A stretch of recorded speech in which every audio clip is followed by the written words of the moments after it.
Okay, so, Good evening. good evening, and again, thank you for your patience as we work through some of our technical difficulties and getting both video and audio to sync up at the same time, and as well as get us recording.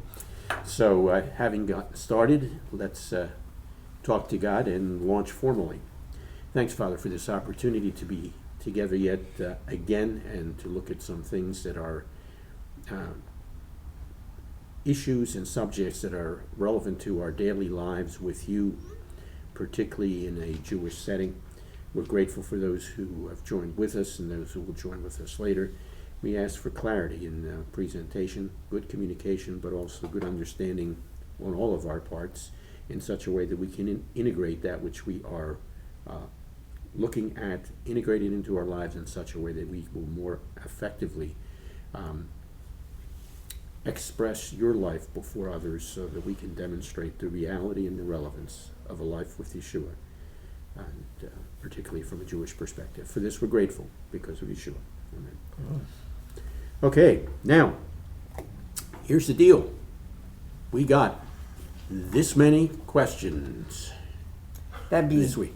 zero. That's zero. And we've covered all the previous ones. So what we thought we'd do is combine two things as part of the process, unless one of you who are here has a question, because we always give deference to those who actually show up in person in real time. So, Mike or Jackie or Barb or Celia, I see your hand. Yeah, I did have one prepared just in case. Such a situation arose. Best student. Way to award. go, Celia. Do you want me to go ahead? Yes, please. Okay, so I don't know if this has been broached before, but this has recently come up in some discussion I've had with a few other people. But, you know, there's a lot of different variations in Messianic groups and synagogues and all. And one of the differences is whether or not proselytizing is appropriate. And I kept getting thrown the, you know, even Jesus said, go out into the world and preach the gospel, and why aren't you doing that? And so I was wondering what your perspective is. And I know, you know, we're supposed to be the light to the world, and people would want to join us rather than trying to coerce anybody. But what is the feeling of our group? Well, what we'll do is we'll give you we'll give you a sense of where we're coming from and where, by and large, the synagogue has come from. That doesn't mean we speak for everybody within the synagogue, obviously, or within the certainly within the Messianic Jewish community. Just checking something so I'm remembering it correctly. Okay. First of all, and interrupt anytime you want. We are not involved, nor should we ever be involved in proselytizing. Now that's different than in what is often called evangelizing or sharing the message with those with whom we come in contact.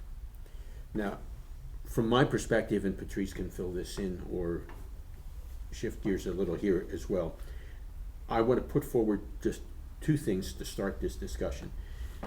Number one,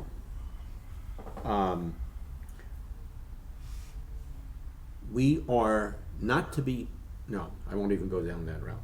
Okay, when we interact with those around us, we're supposed to interact on a natural basis and to share things that are part of our lives as we have the opportunity to do so. In other words, we are, as I've said on a couple occasions on Friday nights at service, we are satisfied customers. We are not commercial salesmen. What we are to communicate and to demonstrate is a life transformed by Yeshua, and to be able to explain to others who are curious about it or with whom it comes up in conversation. Virginia is waiting in the lobby. Okay. Hello, Virginia. Thank you. Anyhow, where was I? We're to be satisfied we're to come across as satisfied customers, not as a salesman, or you pick any vision of that you would like. Used car salesman, pick one, pick another. Insurance salesman. Insurance sales. Again, we're not salespeople. We are satisfied customers. That means we share what has happened in our lives and how Yeshua has impacted our lives. And as it was saying, how our lives have been transformed by an encounter with Yeshua, so that we can have a relevant and real relationship an intimate relationship with the God of the universe. That takes place in normal conversation and in normal interaction. Okay, so that's the way in which you approach things.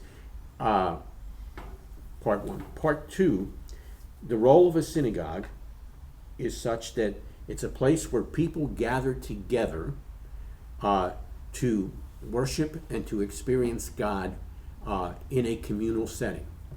A synagogue is not the place where you hold a crusade. A synagogue is where you teach people and encourage people to grow in their relationship with God. And where you have an opportunity. Well, I'll just leave it at that. Do you want to? I thought you were going to mention what we both looked at each other on, which was Yeshua saying, go out and preach the gospel. Is it anywhere? No. What Yeshua said was, go out and make disciples of all nations. And making a disciple is different from preaching the gospel to non-believers. That's an important difference. There are ministries like Jews for Jesus, obviously, who do feel it's their calling to literally go out on the street and hand out papers and booklets with what they call the gospel on it. And God bless them and keep them far away from me. The only thing, if you're called to do that, by all means do that. The question's going to be, how effective are you being? Because we understand from various people who've observed them on the streets of New York City, San Francisco, all across the country. They used to do it. I'm not sure if they're doing it in the same way as they used to in the 70s and the 80s. But we see the people taking the papers and not reading them and putting them in the next garbage container. So is that an effective way to have outreach to people? I would say, yeah, it's lacking. It's really lacking. And another way that Jews for Jesus has done in the past, which you might like this idea, and so God bless you if you want to do it, they would take a full-page ad out in the New York Times, which is pretty pricey. And they would have, the whole page would explain what their view on the gospel and its relationship to Jewish people is. Once again, is paying the New York Times all this money, is it really effective? Is it reaching anybody? I know Christians might be very happy to see that. They'd be encouraged. But I'm not sure how many of the Jewish people who, and there's quite a few of them who read the New York Times, whether it's really reaching them at all or whether they think it's very, very quaint and unusual. Am I fair in saying those things? To get back into the text that Patrice mentioned, there is a text that does say, go into all the world and preach the good news or the gospel to all creation. Yeah, Mark 16:15. Yeah. Correct. Yeah. Unfortunately, if you've got a Bible that has some notes, you will find that Mark 16, beginning at verse 9, is not in the original text. Okay, that's what I was wondering. So, that's what takes us back then to what Yeshua said in Matthew, which is to go and make disciples. And the text is set up in such a way, as I recall, I haven't looked at this in great detail recently. But as I recall, the text is set up in such a way that the grammar and the structure indicates that as you are going, or in the process of wherever you go, or wherever you are, make disciples. What's involved there? Just what I suggested at the very outset when I began to approach this question, hopefully with some clarity, but if not, we can try it again. Our job is, as we go through the daily activities of life, one, to live in such a way that is attractive to others. Deuteronomy chapter 4, verses 5 to 8 tells us this. It tells us that if you follow these guidelines, then those around you, in that case it's the nations of the world, but let's broaden it now for our purposes, they will look at you and say, what a wise and understanding people this is, that has a God so near to them that he answers prayer. And what a wise and understanding people this is, that has guidelines and principles as, I forget exactly what the text says at this point, as wise as this. So we are to live in such a way that people are attracted to our lifestyle, and we're to speak in such a way that people are curious about what has brought about the transformation in our lives. So again, not salespeople, but satisfied customers. And that's an entirely different perspective and image. That's who we are to be as people. Now, part of the disciple-making process is, and this is spelled out, it's either 1st or 2nd Timothy 2:2, where Rav Shaul is talking to one of his, for lack of a better term, disciples or students, and the two are basically interchangeable. And he says, I want you to teach others in such a way that they can teach others also. And if you think about that for a second, that's what continues the chain of transmission. If the people that you disciple or help to develop in their relationship with God can do so in such a way that they can pass it on, not just to the people that they're working with, but pass it on to the people they're working with in such a fashion that those too will be able to pass it on to the people they're working with, who in turn will be able to pass it on to the people they're working with. Do you follow? That's the process that's envisioned. Now, that's a process that takes place with personal interaction, small group interaction for that purpose. But when you come to the time when you get together as a synagogue for either the celebration of the holidays or the observance of Shabbat, this is intended to be an encounter, an experience with God by that community that is in relationship with him. Now, others can come join us, of course, those who are curious, and then they can ask all kinds of questions as to why are you doing this thing, what are you doing, what does it mean, and how does God fit into all of this? Now, some of that is in fact communicated by the liturgy if you pay attention to the liturgy, but that only happens, well, I'm going to get onto that. Let me get off of that for a second, get back onto it. But the purpose of the gathering is not evangelism. The purpose of the gathering is worship. Right. As you know, my dad worked for Chosen People when Yes. I was little, and I remember being on the streets of New York City with him handing out tracts, and you're absolutely right, they end up in the garbage. And my experience in life is that it's almost easier for a Gentile to witness to a Jewish person than, because I'm a Meshumit, I'm a traitor. They're more likely to listen to, my next door neighbor than to listen to me. So I've just always felt,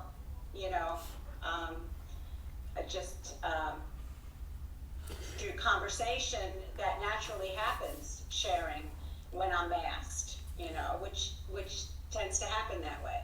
And that's, So, yeah. But And I do get it pushed in my face, even God, even Yeshua said, go out and preach the gospel. Paul said it, and why aren't I involved in anything like that? And,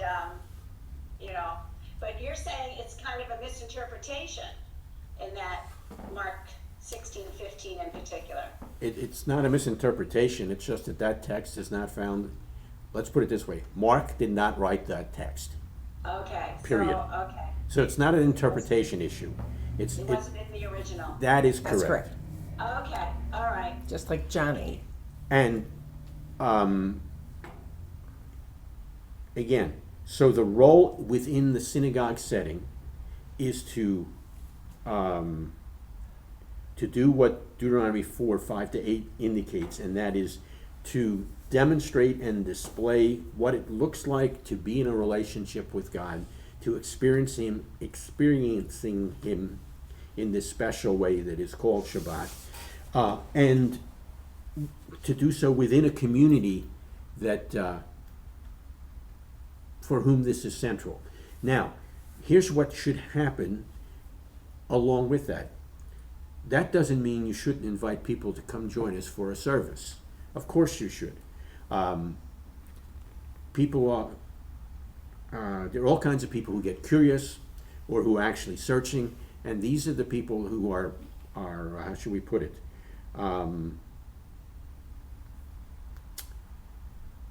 They are the kind of people that you would be inclined to invite to a service. Once they've come to the service, and what they should be seeing is a relationship with God in action, experience with God in action in a communal setting, and then if they are truly searching, or if it's time for them to be at that stage of searching, they may raise a question. Why are you doing this? What are you doing this? What are you doing this for? And that begins the conversation or the discussion that enables a person one-on-one to talk in terms of, this is how you have a relationship with God. This is what it means. This is how, that's close enough.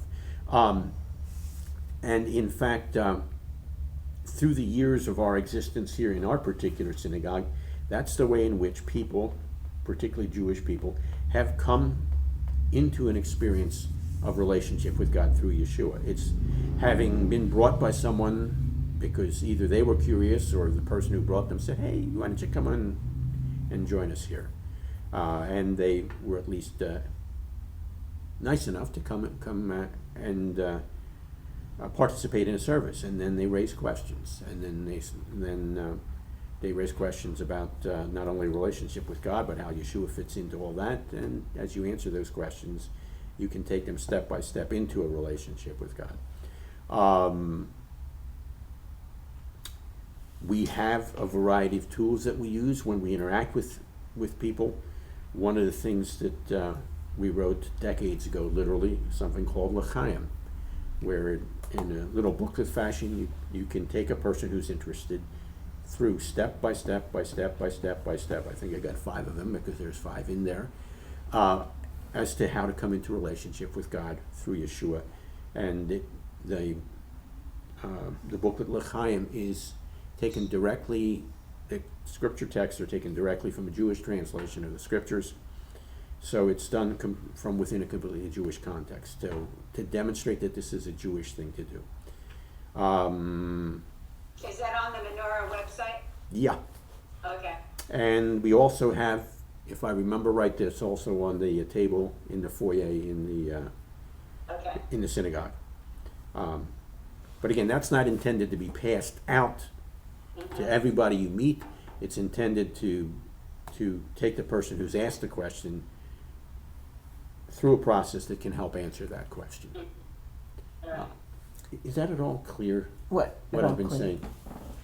Now let me ask you, for those of you who've been listening and watching, is what I've been saying, what Patrice said as well, clear? Or do we need to clarify anything or amplify anything? It's answered my question, so Okay. I appreciate it. All right, well, that's a start because you're the one who raised the question. Now, Right. It's clear, but I would offer another please do. thought, and that's that we carry the Ruach within us. And every time we allow the Ruach to interact, we don't know what interactions are happening spirit to spirit. So, for example, as a small child, I was abused severely. Yet I would run into people that would smile at me and be kind to me. And I really think that opened the door for me to understand Yeshua. So don't discount all the little things that you may be doing every day where the love of the Lord just shines through you without saying anything. That's true. Okay, again, that's perfectly in keeping with the text from Deuteronomy, which says, live in such a way that others will be attracted to the lifestyle that you are in fact displaying. and they will be able to then, as you did as a child, be able to read in others, or sense in others what God is doing in their lives. Does anybody else have anything? Because I was going to add from my viewpoint. If you say, like today, that you feel that God is leading you to talk to Jewish people about Yeshua, okay. But here's the first thing most likely they're going to do. They're going to watch you to see if you're nuts. Because I bet that the broad section of America has heard the gospel said to them, whether they're Jewish or Gentile, by someone who was off. And maybe they can't put their finger on it, but it's a little weird. And therefore, one of the prior questions is the way I am interacting with or just working alongside or being neighbors with Jewish people, what kind of portrayal am I giving them of my faith? And that is a witness. The way you live can't help but reflect God or really not reflect God. And so I would say that would be a preliminary consideration before you hand anybody a sheet of paper. They've got to see Jewish people accepting this and still acting like Jews. That's the second part of it. So a well-meaning Christian talks to their workmate or their neighbor and they say, this is what I believe, and I'd love to take you to church. And so the unsuspecting Jewish person goes with them to church. And are they happy with what they see there? Is there anything Jewish whatsoever in your average church service?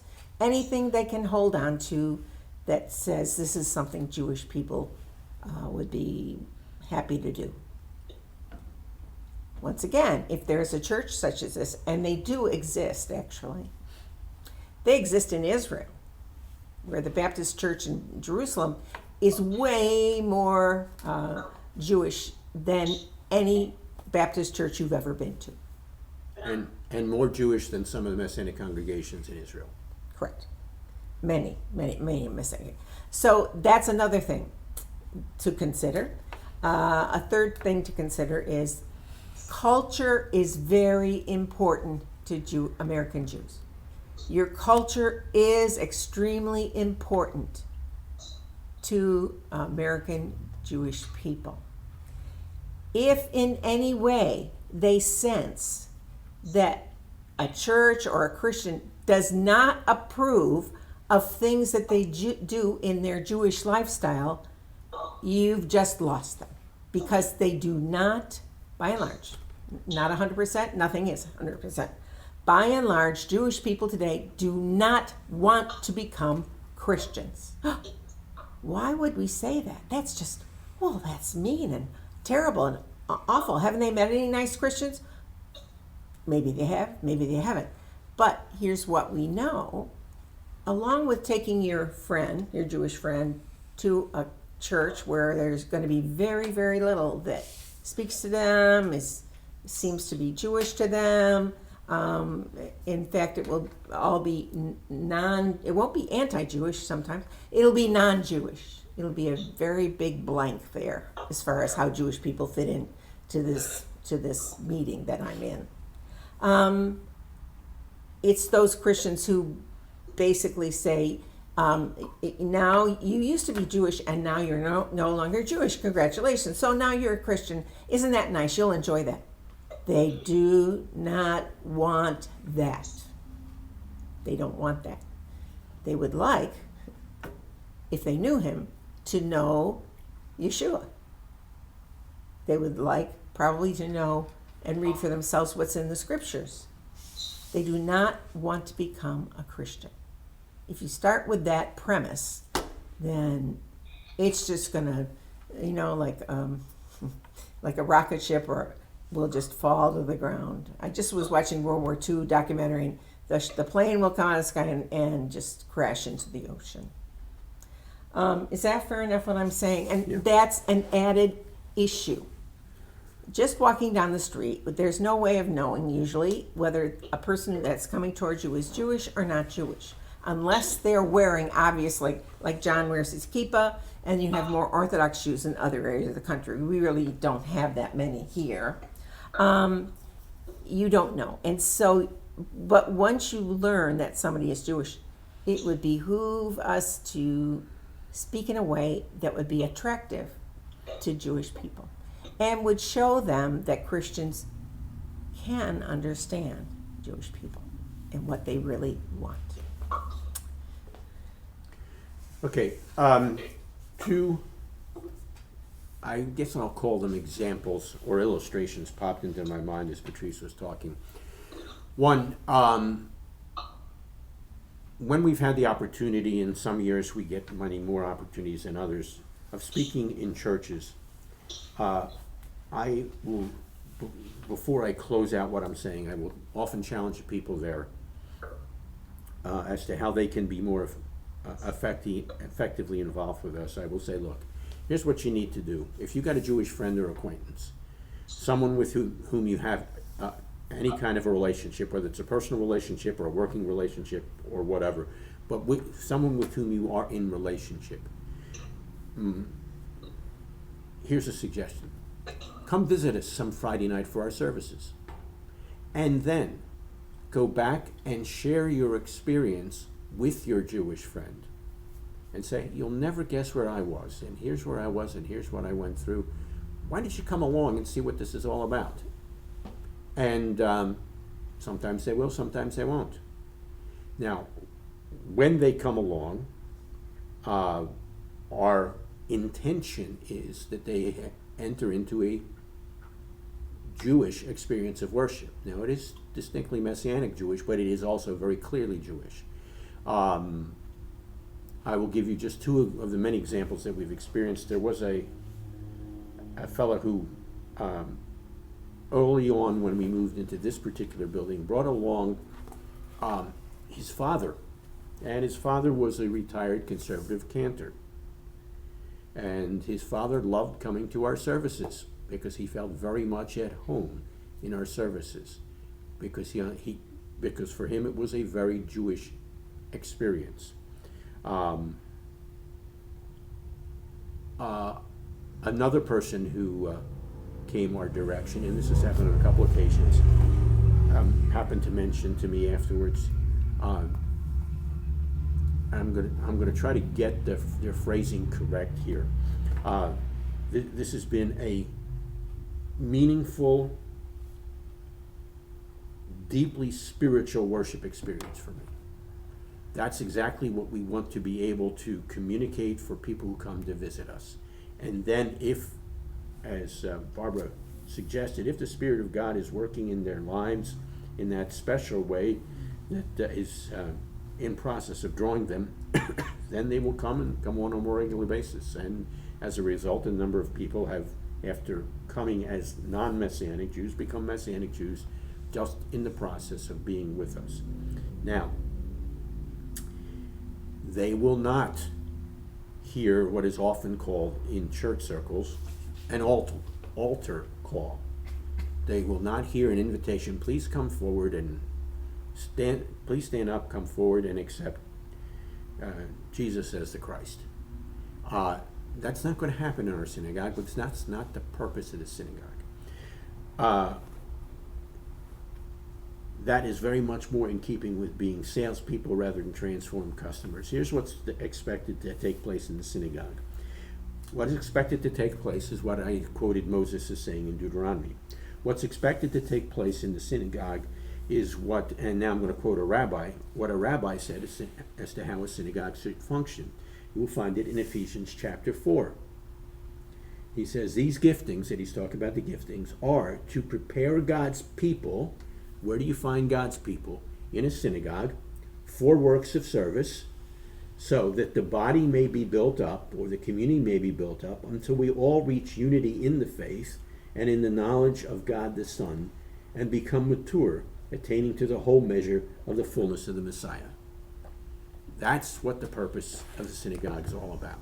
And if we are doing that properly, then people are going to grow because of their experience with us, not just because they're with us on a Friday night or a Saturday morning, depending on when your synagogue has its chief service or services, but also as they interact with us at other times, whether it's sitting in on a course at the seminary and yeshiva, hopping in to join us at Stump the Stars, joining us for some of the festival celebrations, the Jewish holidays, in whatever way, it's all part of the growing process.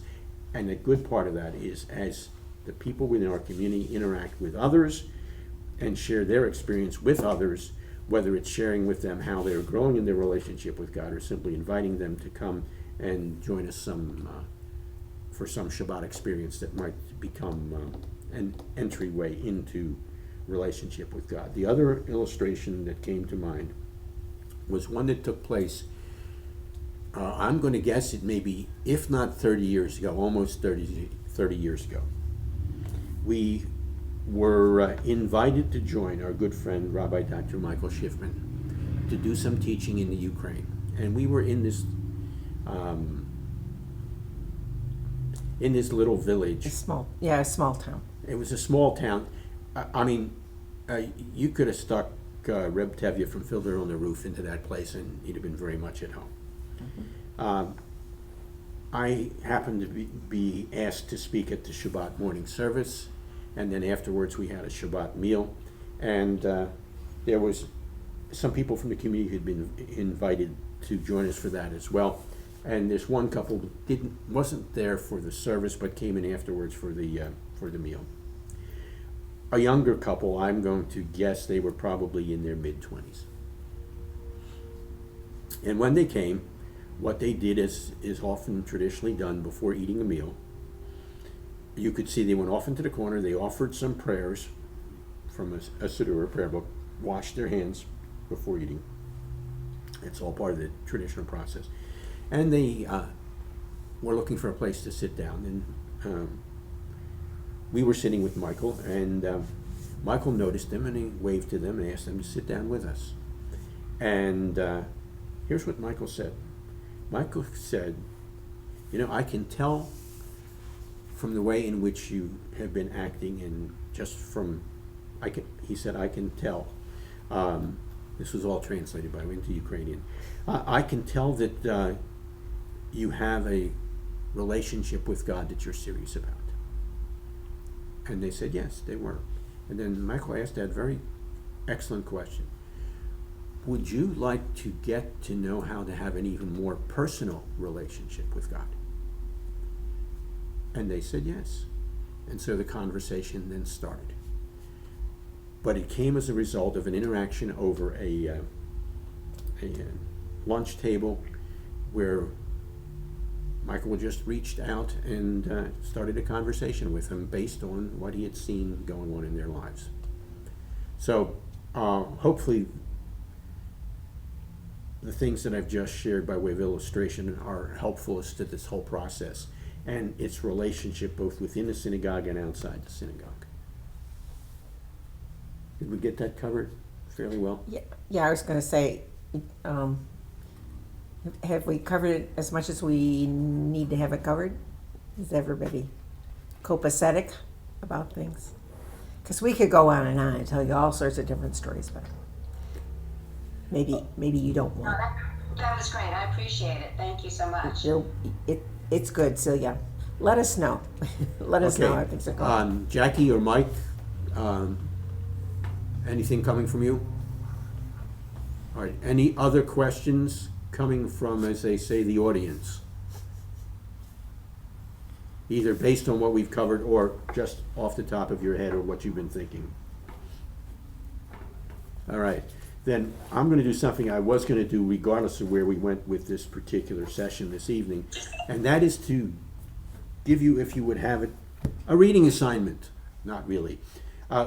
Some of the questions we've been asked, including some that have been asked of us personally, and these people did not get around to putting them into an email so we could deal with them, or hop in live in real time to ask the question. So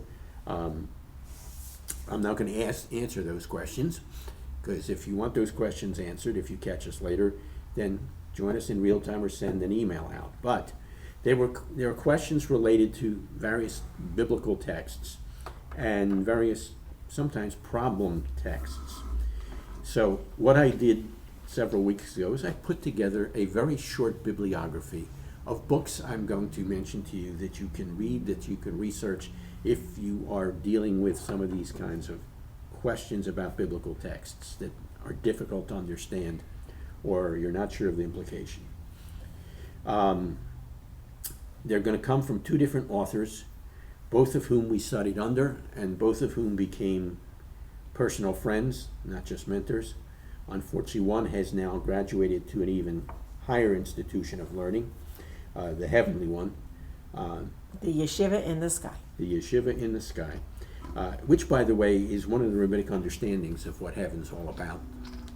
Seminars. Just in case you're wondering.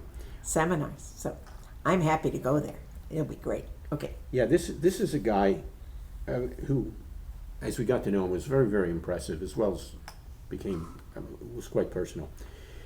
He's one of, I think, two people that I've encountered who have advanced degrees from Harvard, Yale, and Princeton. He had doctorates both in Semitics, that has to do with Hebrew, and in Classics, that has to do with Greek. He knew 22 different languages, most of them having to do with Middle Eastern studies, ancient Middle Eastern studies. And he would keep them current by doing his devotions every month in a different language. We asked him 1 month what language was he using that month. He says Icelandic. All right, the gentleman's name who was passed on is Gleason Archer Jr. There are two books that are extremely important, and they're not overly extensive. One is Survey of Old Testament Introduction. They're not hard to read. In other words, he's not pedantic. And they're also not long. They're not long, and they're not hard. Not exceedingly long. One is called Survey of Old Testament Introduction. The other is called Encyclopedia of Biblical Difficulties. And all kinds of questions are dealt with in those two particular books. And when I say... Oh, go ahead. I just wanted to... When I say encyclopedia, I'm not talking about a multi-volume encyclopedia. The encyclopedia is, I think, about that big. All right. Did you just say that again about Encyclopedia of Biblical what? Difficulties. Difficulties. Okay, thank you. I bet that if you go on Amazon or on a used book place, they'll be half price. They'll be just a couple dollars, because they might be currently in print. We never know why they make decisions. I think Survey of Old Testament Introduction might still be. They could may be. both be in print, even though the gentleman is not. But you could get them for just a few dollars if you go on used websites. Did you say it was Gleason Archer Jr.? Gleason with a G. Gleason, Gleason Archer. Okay, thank you. And then one of our favorite people, you'll love his name, especially given the perspective we're presenting him in. His name is Walter Christian Kaiser. As we studied under him, and as many people studied under him, the question was frequently raised, are you sure you're not Jewish? Well, after he retired from professorial life, he did some genealogical research, and he did find out that either a grandparent or great-grandparent was in fact Jewish. Nevertheless, Walter Christian Kaiser, he studied at some significant places, one of them Brandeis, which is a significant Jewishly, how should I put it? University. It's a Jewish learner university. It's Jewishly, I'm going to use the term neutrally, skewed, not negatively. Instead of being Christianly skewed, it's Jewishly skewed. And I would assume that the percentage of Jewish students who go there is very high, like Tulane. Anyhow, so that was one of the places he studied. If I remember correctly, that's where he got his doctorate. Mm-hmm. And he was a professor of the Older Testament and of Hebrew. And he was not my Hebrew teacher, though. He was your Hebrew teacher. Yes, he was. It was his Hebrew teacher. And he did a lot of work in exploring the Jewishness, not only of the Older Testament, but the Newer Testament as well. But here are the 3 books I'm going to suggest. You know, then I'm looking at this. There's 4 books. All right? So his last name is Kaiser, like the Kaiser Wilhelm. Okay. Yeah. Hard sayings of the Bible. Hard sayings of the Bible. Hard sayings of the Old Testament. More hard sayings of the Old Testament. Okay, so hard sayings of the Bible, hard sayings of the Old Testament, more hard sayings of the Old Testament, and then tough questions about God and his actions in the Old Testament. Tough questions about God and his actions in the Old Testament. Between these 2 gentlemen, just about any question that you're going to raise about a biblical text, A strange verse or a verse or something that you're not seems sure about. or something that seems problematic or contradictory, or you just want more information on it, undoubtedly somebody else has asked that question before, including these gentlemen students, so they took the trouble to write books to answer those questions. In other words, what they did is they did a lifetime's worth of Stump the Stars Jewish style, not only had it recorded, but had it written down. So, for those of you with questions, those are good places to get started on answering questions. Feel free to continue to ask us questions. We will try to give you our best answers to those questions in Stump the Stars Jewish style. There was one other thing that I wanted to mention by way of bibliography, and interestingly enough, one of the contributors to this was also Gleason Archer. It is a book, it's a volume that was put out by Zondervan. They have a more updated version. I'm going to suggest the earlier version. It's called 3 Views on the Rapture, and Archer's is one of them. 3 Views on the Rapture. The only reason I mentioned that is I forgot to mention it when we talked about that subject several weeks ago. So now I've fulfilled my obligation to give you plenty of books to read.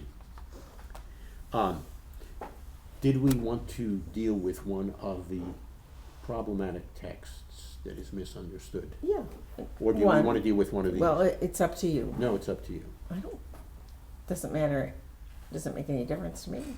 What was the text you were going to bring up? Oh, he's going to flip a coin. Well, I was thinking if we wanted to bring up a text, we could do with the one in John I've 1. got one for you. Okay. Is that Mike? That's Mike. All right, Mike, hit us.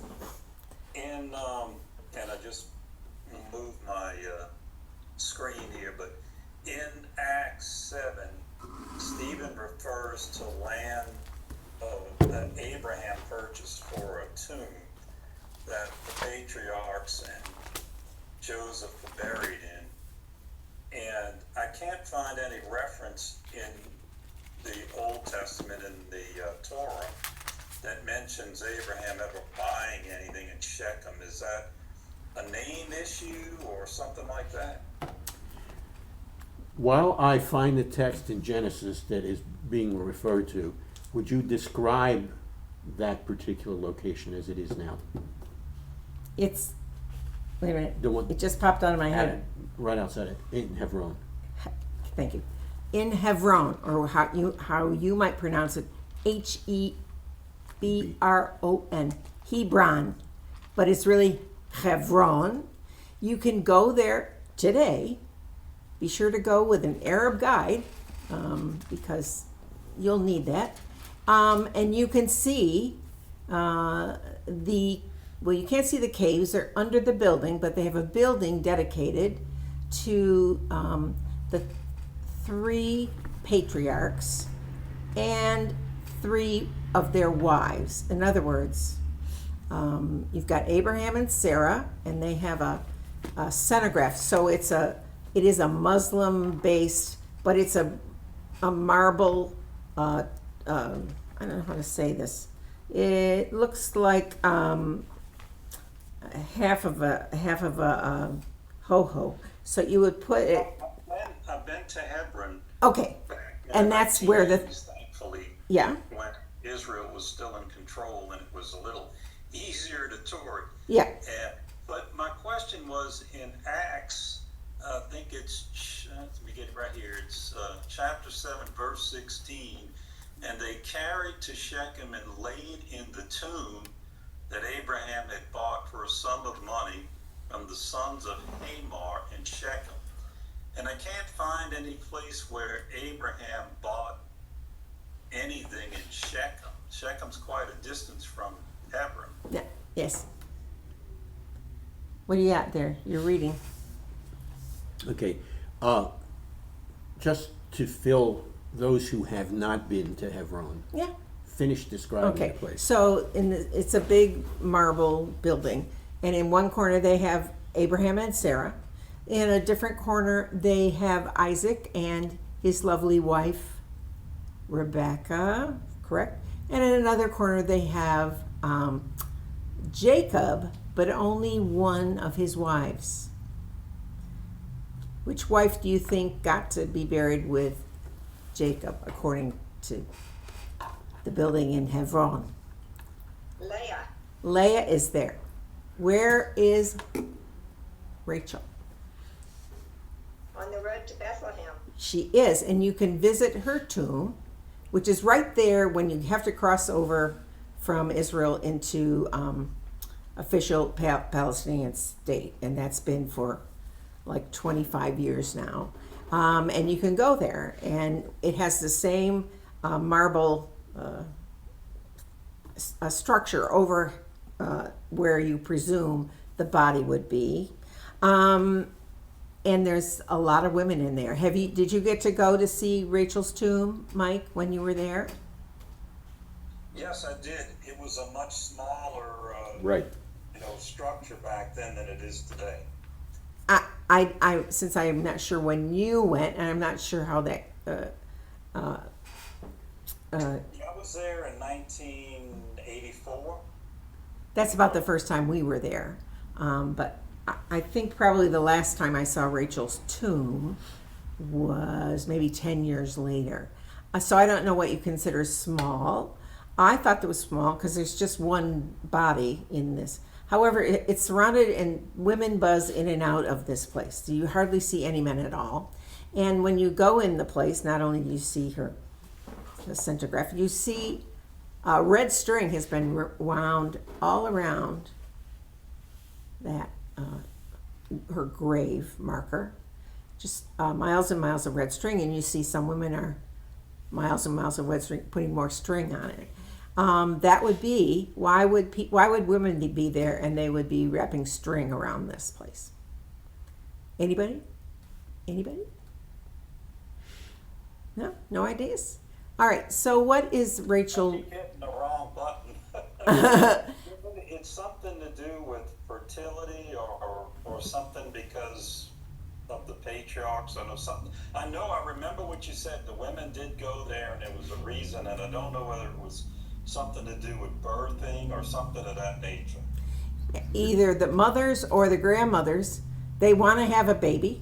When they have a baby, they want it to be healthy and safe and not die. And so that's the place where you would go and especially pray for that situation. Remember, she had Joseph and then waited forever and ever and ever and had the baby and died on during the birthing process. So they go in her place and remember all these issues that they're currently going through, or they're afraid they're going to go through. It's very interesting. It's not something that 21st century Americans expect to see or understand, but it is very meaningful for a lot of women.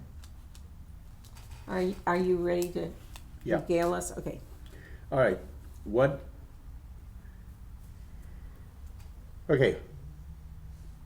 What took place is in Genesis 23, where you have that very interesting conversation with after the death of Sarah, and Abraham has a discussion with the Hittites as to being able to find a place to bury his wife and to purchase a place. And by the way, that whole discussion is striking, and there's some important implications as to why Abraham does not just accept the property, but actually holds out to purchase it even though it was at an outrageous price. That's the place that's at Hebron. And that's where Abraham, Isaac, and Jacob are buried, and there's every indication archaeologically that they are buried there. That structure was expanded somewhat during the time of Herod. You've got Herodian structure expanding that area. The building that's there at Hebron that is the burial place supposedly. Its walls and its buildings were never destroyed by the Romans. So when you go there, you see the actual Herodian structure that you would have seen in Jerusalem before it fell and the Romans destroyed the walls. And so it's very interesting to see a pristine Herodian building. Very interesting. You see all the attributes that you're taught about, except being scattered on the ground. This is still in a building that looks great. Okay, now if you move to Genesis chapter 33, Jacob arrives back in the land, and it says in verse 19, for 100 pieces of silver he bought from the sons of Hamor, the father of Shechem, the plot of ground where he pitched his tent. And then he says he set up an altar there. Later on we find out, it's I think towards the end of Joshua, that this is where Joseph was buried. He was buried at Shechem. So what has happened is, as Stephen is telling the story in Acts chapter 7, and look, he's telling a story that covers hundreds of years, and he tells it in what? How many verses? Tells it in about 30 verses. What he's done, he's condensed the two burial plot purchases, the one with Abraham and the one by Jacob. And the implication is that the bodies of not only Jacob, and I think you may find a reference to this in Josephus, the bodies of Jacob, not only was Jacob brought back, but the bodies of his sons were also brought back from Egypt to Canaan, that eventually became Israel. And those bodies were buried at Shechem, with the exception of Jacob, who was in fact buried at Hebron. All right, so what you've got is you've got the collapsing of two stories into one, as Stephen is trying to point out how God fulfilled his promise to Jacob and his descendants in not leaving them in Egypt, but bringing them back into the land that became Israel. There's also that portion in having to do with the two brothers, or the two sons of Jacob, that are concerned about their sister Tamar, because this guy named Shechem has fallen in love with Tamar, and they allow Tamar and Shechem to get married, and then things start to go very, very badly with that relationship. And so in the end, I believe the brothers end up just about killing everybody in Shechem. And Tamar, there's another Tamar in the scriptures who's David's sister. This Tamar, who is married to Shechem for, I don't know, a day or two, until they all came in to protect their sister, quote unquote. It's a very troubling passage.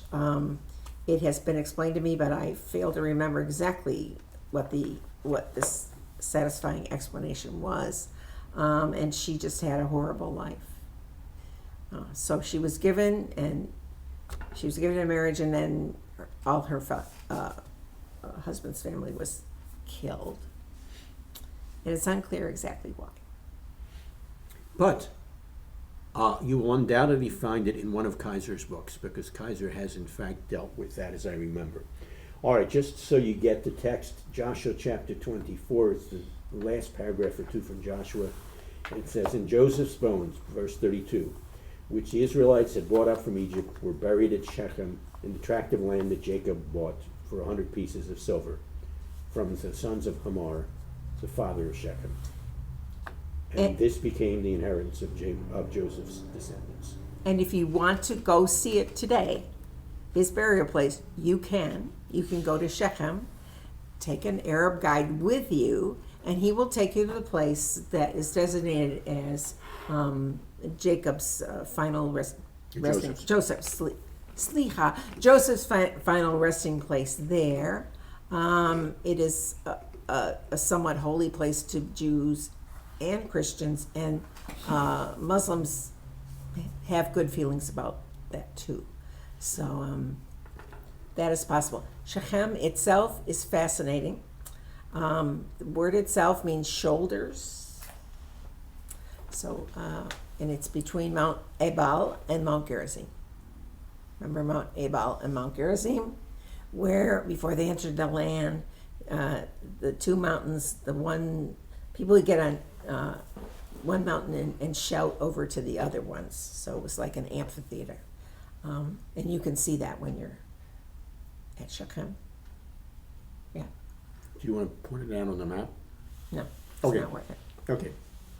All right, so You'll just disturb the camera and everybody. So let's not be doing that tonight. our cameraman gave us 2 thumbs up for not doing that. Okay. So did we cover your question, Mike? Yes, thank you very much, and thank you for the resources. I appreciate it. You betcha. Yeah. In a general sense, please remember that as the biblical characters relate history, and that includes whether these are the ones who are mentioned in the text or who actually wrote the texts, their way of conveying history is not necessarily, no, it definitely is not 100% in line with the way in which we do. Correct. So often when they're, and this is very important when you're dealing with the gospel accounts, but elsewhere as well. For example, some of the Torah accounts as well. They will often relate history and not do it chronologically. We get all upset if it's not done chronologically.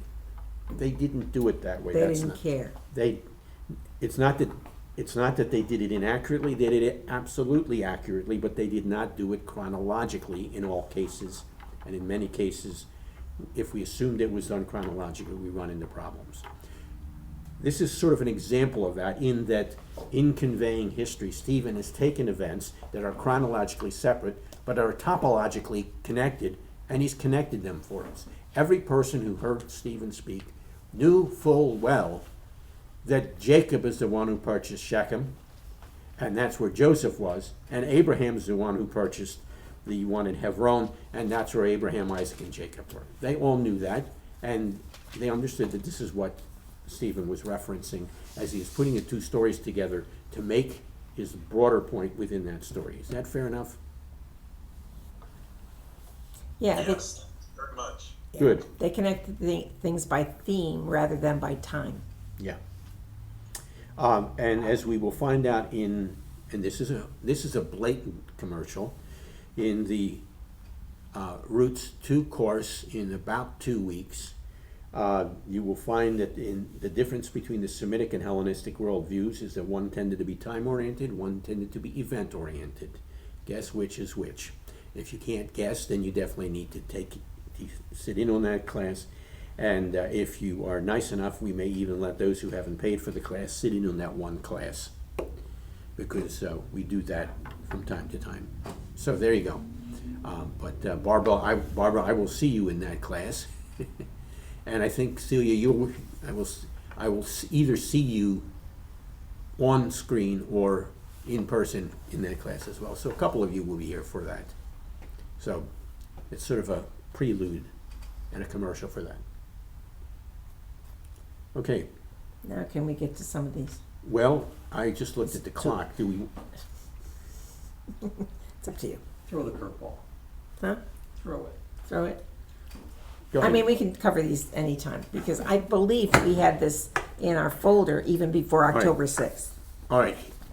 I looked this afternoon when we had it in our folder. It's from, Okay, Oh, you're- today is February 10th, 2024. Mm-hmm. This is from February 11th, 2023.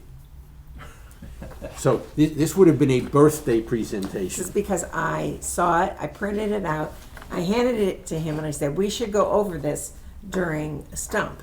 And he said, and then we haven't gotten to do it. Yeah, well, that's because you kept asking us questions, which is what Which is fine. which is the main purpose of Stump anyhow, to answer your questions as well as those questions that are sent in to us by way of email. So that's why we take precedence there. And yes, in future weeks, if we don't have questions, then we will deal with some of these, and we will deal with some of the important texts that. Yeah, well, you just did, sort of. Well, I was thinking about that lend themselves to anti-Jewish or anti-Semitic yes, understandings. Yes, absolutely. Why? The Pharisees are your friends. The Pharisees are our friends. Well, we could just elaborate on that a bit if you want. Tick tock, tick tock. All right, we'll save it for another time.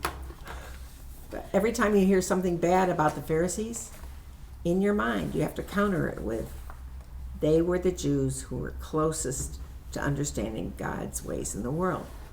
And in, keep- Yeshua used to hang out with them. and in keeping with that, another book you can read because it's a required text in, I believe in the Gospels course, which will take place next semester. It's written by a modern Jewish rabbi, and the title is Jesus, the Pharisee. And we'll leave you with that dangling there as a teaser until we get to actually pick up that, because we don't want just to say it and describe it. We want to look at a couple texts that are important in reinforcing it and understanding what's going on. So there you have it. Okay. Any other questions before we close this up? Blatant advertisement. Go. The concept of the Pharisees and their being our friends, and what I ran into, and so I went through all my notes. Well, why did the Jews reject Jesus? Same thing, or the Pharisees. You got to say it the right way. Pharisees. Pharisees. Mm-hmm. Your classes have been wonderful, filling out all of that information. And so I have it typewritten. I carry it with me now. It's in all the places in Acts that, there were 3,000 people and 5,000 people and half the population, and 1 million Jewish people had accepted Yeshua in the first century. Oh yeah, people like, wow, I didn't know that. Yeah. So class is great. There's so much there, and it's overwhelming. But that's why I keep repeating taking it. And I love seeing you, and I want to say thank you for that blatant advertisement. It's gratefully accepted. A testimonial. And one of the reasons I love Barbara so much is not just because of these wonderful commercials, but she laughs at all my jokes. And Well, it's, see, that's all you it's want. always good when I look up and I've As said a something teacher. that is remotely funny that someone laughs back at me. As a It's Barbara. teacher, that's all you're looking for, really.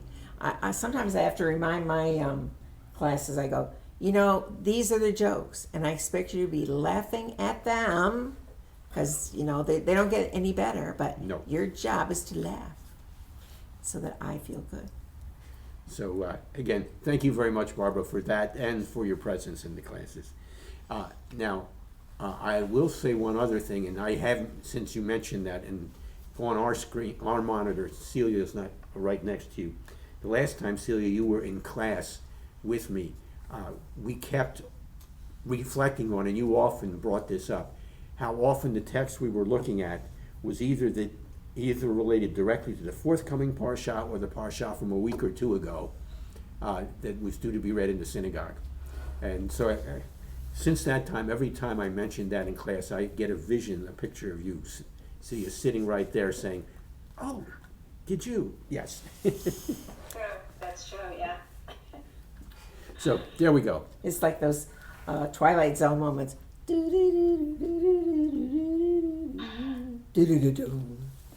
All right, and with that, would you close in prayer? Oh, could I? Yeah. Avinu Malchinu, our Father and our King, you are a great God, and it is a privilege to serve you. We thank you and praise you for leaving behind your word, that we can study it, that we can dig into it, that it shows us not only history, not only facts, but it shows us how to live as someone who follows you. And we thank you for the time that we have that we can spend learning more about you from your word. Be with us during the next week or two. Be with our families, our loved ones. Help us to continually walk in your footsteps and lead us to the future with happy hearts. B'Shem Yeshua Meshachenu, in the name of Yeshua, our Messiah. Amen. Amen. And again, thank you for joining us. Thank you for your patience, especially at the very beginning as we were wrestling through our technical difficulties. And since we actually should have opened up with this, since we had cleared Shabbat, to everyone, Shavua Tov. Shavua Tov. So, thank you. Our pleasure. I wanted to share, Thursday was Uncle Vern's 94th birthday. Really? Yes. My goodness. I wish I had known that last night, because Jake Colosi, who was our cantor last night, asked during the Oneg, was there any birthdays to be celebrated? Yeah, we would have sung together. Now sing next week. Well, now he was talking about those who were present, but given not only Uncle Vern's age, but his connection with us, He's present in spirit. it would have been cool just to sing happy birthday to him the day afterwards. So thanks for sharing that, Virginia. And the other thing I want to share is the reason I was late, and I guess it really worked out good, was where I work, Orr's Farm Market, where they do a Easter, okay, let me reword that. They do a resurrection play in the barnyard with the animals. And I'm going to be a part of that. I'm in the dance group, but at least I'm somewhere. There you go. Cool. And yes, they're playing Paul Wilbur for the dances, and it's very interesting because they have Dove's Landing is on Facebook, and we went at Christmas time. We went Christmas caroling, and I played my violin as we went to each home, and we do this as not part of our work, but it's something beyond our work with the people, the owner and the people who work there. So it is a lot of fun, and Cool. I will be sharing what I can as I develop up into the community. Cool. Let's see, and the third one is that at prayers for the Amish in Pennsylvania. February 29th at noon, there will be a court hearing. They shut them down. They shut the Lancaster, Pennsylvania, Amos Miller's down. So they are getting food from other farms, and they're trying to set a precedence. Okay. Well, thank you for sharing that, Virginia, and we will catch up with you in a couple weeks then. Yeah. Okay. All right. And what's the next one? That's what I was going to ask him. I believe it is 2 weeks from tonight, The 22nd, 24th. 24th. Yes. All right. So, yes. And we will, earlier in that day, be attending a spring training game with my nephew-in-law. So, We'll be sunburned. yes. All right. All right. Again, thank Good you to much. See you. And again, All Have a good week. Good night. Good night. What was she going on about? What, I didn't.